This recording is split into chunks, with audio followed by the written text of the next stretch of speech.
네, 지금 9시간이 사고 발생한 지 9시간이 지났는데요. 두 명이 지금 현장에 매몰되어 있는 것으로 추정이 되고 있습니다.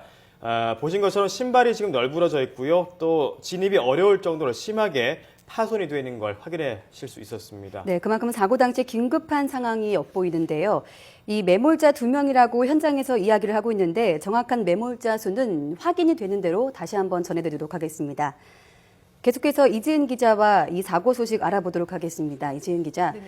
현재 저희가 현장 화면 봤는데요. 예. 굉장히 산 중턱이고 어둡고 눈이 많이 내리고 예. 그 당시 상황이 굉장히 안 좋았죠.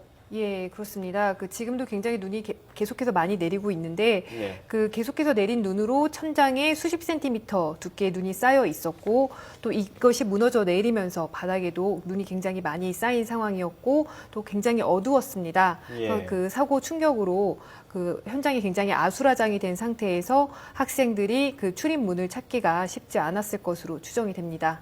예, 지금 정찬배 앵커가 설명한 화면에서도 봤듯이 네. 눈이 굉장히 많이 쌓여 있었어요. 예. 일단 제설 작업이 우선이 돼야지 이제 구조 작업도 이루어질 것 같은데요. 예. 제설 작업이 지금 어려움을 갖고 있는 것 같거든요. 네, 그렇습니다. 아무래도 날씨가 좋지 않다 보니까 그 현장으로 접근하는 것도 쉽지 않고 또 현장에서도 쌓여있는 눈들을 지금 지금 치우고 있는 화면에 모습이죠. 보시면 이제 포크레인으로 눈을 치우는 모습을 볼 수가 있는데요.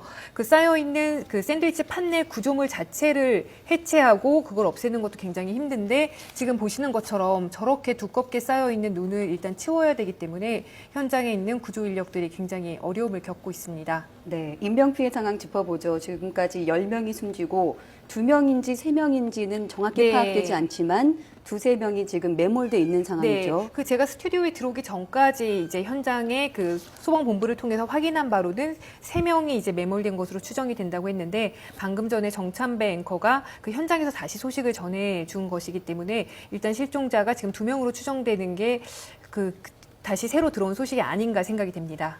네. 예, 또 하나 지금 사망자 명단 먼저 다시 한번 전해드리고 넘어가도록 하겠습니다.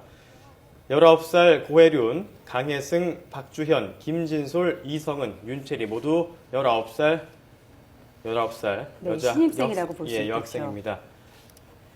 네, 그리고 또 김정훈, 최정훈, 양성호, 박소희 이렇게 사망자 10명의 신원은 모두 밝혀진 상태입니다. 그리고 수십 명이 지금 병원에서 치료받고 있죠. 예, 그렇습니다. 지금 그 부상자가 100명이 넘는 것으로 파악이 되고 있는데요. 모두 인근, 경주, 그리고 울산에 있는 병원으로 이송이 돼서 지금 치료를 받고 있습니다. 네. 그 병원에 이제 나가 있는 그런 현장 취재 기자들의 말을 종합해 보면 많이 다쳐서 정말 좀 부상이 심한 상태로 온 학생도 있고, 그리고 일단 보기에는 좀 경미한 상처를 입은 학생도 있지만 정밀 검사를 통해서 검사를 해봐야 정확한 부상이 어느 정도인지를 알 수 있기 때문에 지금 각 병원으로 옮겨져서 검사와 치료를 받고 있습니다. 예. 네, 조금 전 정창배 앵커 연결했을 때 보니까요. 예. 그 체육관 건물이 굉장히 약한 가건물, 조립식 예. 건물로 보입니다. 예. 그렇기 때문에 피해가 컸겠죠. 네, 그렇습니다. 지금 현장 아까 정찬배 앵커도 얘기를 했는데 지금 이렇게 체육관이 이런 식으로 약간 세모 모양의 지붕으로 생긴 네. 상황에서 이것이 무너져 내리면서 V자 형태로 무너져 내리고 그 밑에 지금 학생들이 깔렸다는 얘기거든요. 예. 그래서 이게 샌드위치 판넬로 된 조립식 그러니까 조립식 건물입니다.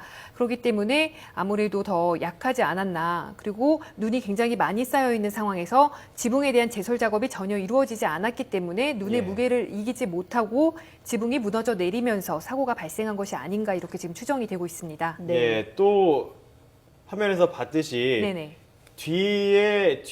뒤쪽에만 현관문이 있는 줄 알았는데 네네. 옆쪽에도 자그마한 문이 하나 더 있었어요. 예. 그런데 그 문이 잠겨 있었단 말이에요. 예, 그렇습니다. 예. 지금 현장 화면을 보니까 양 옆쪽에 아마 문이 있는 것으로 지금 추정이 예. 되는데 지금 정찬배 앵커가 열어봤을 때 문이 잠겨 있었죠. 예. 어둡고 혼란스러운 상황에서 학생들이 이제 와르르 문이 있는 쪽으로 몰렸을 텐데 지금 저 현장의 상황이 조금 더 피해를 키운 게 아닌가 이런 생각이 듭니다. 네. 예. 현재 구조 상황은 그러면 어떻게 진행되고 있습니까? 네, 지금 현재 경찰과 군 병력 그리고 그 공무원까지 1,500명 정도의 인력이 투입돼 있습니다. 아까 계속 현장에서 보셨다시피 일단 그 눈을 치우는 작업 그리고 현장에 이렇게 깔려 있는 그런 구조물 잔해들을 절단을 하고 치우는 작업.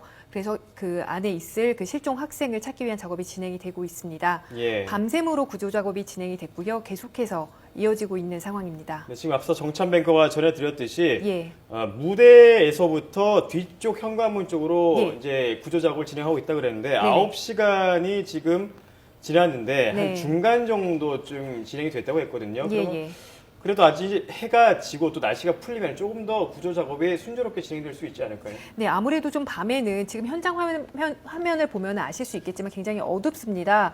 그 군데군데 그 부분 조명을 사용하는 모습은 볼 수 있는데 네. 아무래도 밤에는 저런 작업이 진행되기가 어려울 수밖에 없겠죠. 네. 그래서 좀 해가 뜨고 날이 밝고 나면 조금 더 그 기온도 올라가고 작업이 조금은 순조롭게 될 수 있지 않을까 생각이 듭니다. 네, 이번 사고에 대해서 정부가 비상체제에 돌입했죠. 네, 그렇습니다. 그 정부는 안전행정부 주관으로 지금 그 대책을 마련하기 위한 대책본부를 구성을 했는데요. 네. 그리고 다른 부처들과 합동으로 지금 대책을 마련하기로 했습니다. 그리고 오늘 오전에 지금 그 정부 청사에서 회의가 예정되어 있는 것으로 알고 있는데요. 회의가 끝난 뒤 브리핑도 지금 열 것으로 보입니다. 그렇다면 부산 외대는 어떻게 대응하고 있습니까? 네, 부산 외대는 어젯밤 자정 넘어서 쯤이었습니다. 긴급 브리핑을 열었습니다. 예. 부산 외대 캠퍼스에서 이번 사고에 대해서 브리핑을 열었는데 일단 거기서는 특별한 대책이 나왔다기보다는 그 사고 현황에 대한 설명 위주로 진행이 됐다고 보시면 됩니다.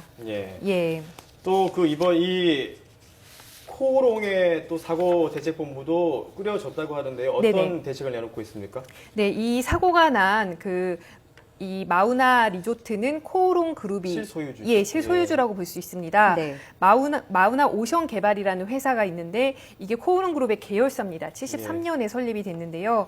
그 2006년에 이름을 이제 코오롱을 떼고 마우나 오션 개발 주식회사로 상호를 바꿨고 현재 코오롱이 지분을 50% 그리고 이동찬 코오롱 명예회장과 이웅열 코오롱 회장이 각각 지분을 나눠서 갖고 있습니다. 그러니까 뭐 실질적으로 코오롱 그룹 계열 회사라고 볼 수 있는데요. 코오롱 그룹은 이제 오늘 새벽에 사고 대책본부를 설치를 했습니다.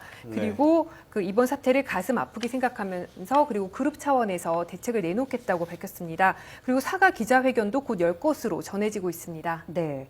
이번 붕괴 사고와 관련해서 굉장히 많은 의혹들이 속속 제기가 되고 있는데요. 예. 그렇기 때문에 지금 경찰이 사고가 수습되는 대로 리조트 관계자들을 수사하겠다 이렇게 네. 나섰다고요. 네, 일단 경찰이 조사할 부분은 이 문제가 된, 그러니까 무너진 체육관 건물이 합법적인 건축물인가, 그러니까 그 건축 과정에 문제는 없었는가 하는 부분입니다.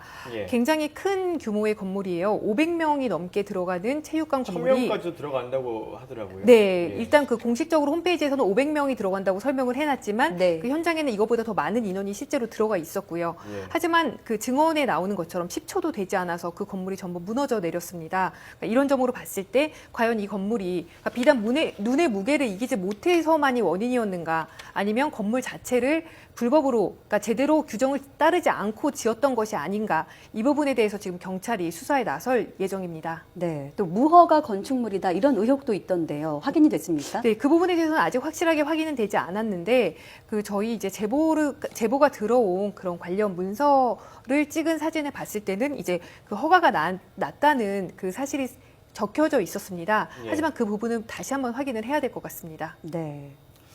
네, 알겠습니다. 일단 그 사고 원인을 다시 한번 짚어보죠. 예. 지붕 위에 눈이 워낙에 많이 쌓여 있었고 이 네. 눈이 하중을 이기지 못하고 무너져 내렸다. 이게 지금 가장 큰 원인으로 볼 수 있는 거죠. 네네, 그렇습니다. 그러니까 그 샌드위치 판넬로 만들어진 조립식 건물이고 여기에 눈이 굉장히 두껍게 몇십 센치가 지금 50cm에서 60cm 예. 정도의 두께로 쌓여 있던 상황에서 이 하중을 이기지 못하고 무너진 것이 아닌가 지금 이렇게 얘기가 나오고 있습니다. 또 한편으로는 그 일부 이제 뭐 관련자분들 또는 이제 시민분들께서는 그 레크리에이션장에서 굉장히 크게 음악을 틀어놓고 행사를 진행하다 보면 네. 아무래도 그 음악도 영향을 미치지 않겠는가 이런 의문도 나오고 있는데요. 예. 그래서 보통 이렇게 리조트에서 이런 학생들이나 이런 대형 그러니까 대형 행사가 이뤄지는 이런 체육관 같은 건물은 보통 숙소랑 굉장히 멀리 떨어진 곳에 예. 짓는다고 합니다. 왜냐하면 그만큼 좀 이제 음악을 크게 틀어놓고 행사를 하기 때문인데요. 그래서 의문은 제기가 되고 있는데 과연 연관성이 있는지는 더 확인을 해봐야 될 것 같습니다. 네. 그렇군요. 네. 지금까지 이지은 기자와 함께 이번 사고 자세하게 짚어봤습니다. 오늘 말씀 여기까지 듣겠습니다. 고맙습니다.